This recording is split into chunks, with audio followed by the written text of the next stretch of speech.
Dude, I never want to be somebody else so badly right now. This guy is kick-ass.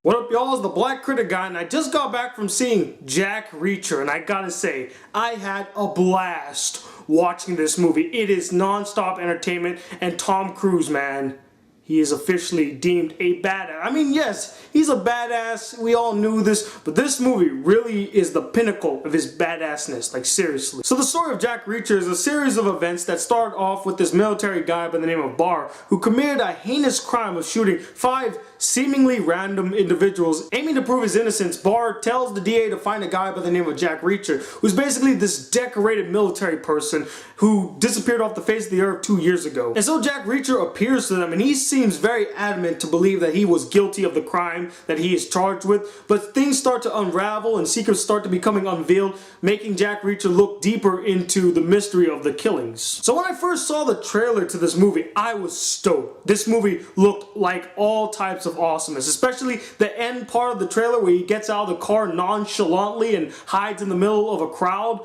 I thought that was brilliant, and I gotta say, this movie did not let me down. It was awesome, entertaining, all near brilliance this movie was. First, let's talk about the biggest pro of this film, and that is Tom Cruise as Jack Reacher.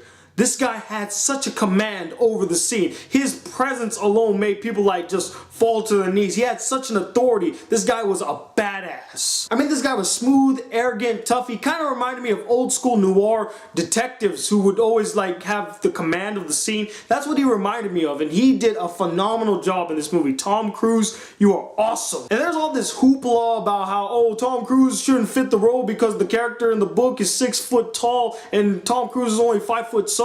Look, watch the movie and you will not have a complaint, I promise you. Besides Tom Cruise, most of the acting was handled pretty well. I mean, I liked all the characters. They were all entertaining, and the villains, they had menace. I really liked that. This was actually one of the few films where I actually felt like the villains were actually strong villains. The reason I say that is because I felt like the villains had presence, you know? They had that menacing aura of them, and every time they entered the scene, I felt that vibe, and they did a fantastic job. The writing and the directing in this movie was handled solidly. The way that he positioned his cameras, the way that he shot the action scenes, not cutting away, I thought that was brilliant, and the writing was very strong as well. The guy who wrote and directed this, I forgot what his name is. His name will be probably right here in a picture of him. He's the same guy that actually wrote the script for Usual Suspects, and I thought that script was brilliant as well, and he did a fantastic job. And going off the whole direction, the action scenes were intense, engaging, and fun to watch. One thing that I really liked is that he didn't cut away from the action. He showed it fully, like you actually saw the blows and the hits. Normally, you know, they do the shaky cam, and they've been doing a lot of that this year. They'd be either doing shaky cam or they'll do a quick cut to show like he actually took the effect. But no, it was actually pure fist-to-fist combat. I haven't seen fist-to-fist combat this good since Haywire. They did a great job. And the final boss fight was not disappointing in the least bit. It was very satisfying. One thing that really surprised me was there was a lot of emotion in this movie, more than I thought there would be. I mean, when you actually got to learn about the victims, I mean, you realize that these people were just people living their day-to-day lives, you know, just living the norm. And then it just got ended by this asshole, and it really touches you. Now, I did have a few problems with this film, and the first one that comes to mind is the side story dealing with the DA and his daughter. I felt like that could easily have been taken out because they have this whole conflict, and it's not really explained why they have a conflict. It's not like,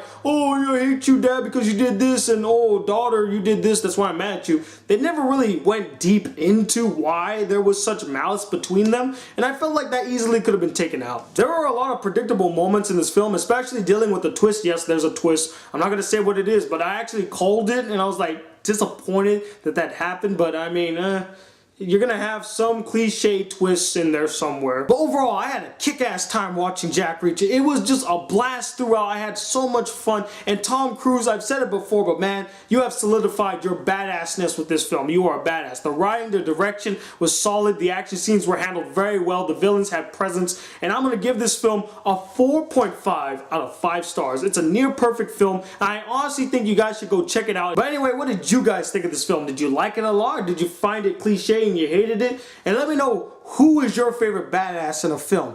Comment below, let me know. And also stay tuned tomorrow for the 12 days of anime. I think it's day 9 now, and tune in for that. Till then, I'm the Black Critic Guy, bridging the gap between movies and anime reviews. Till then, Peace, YouTube.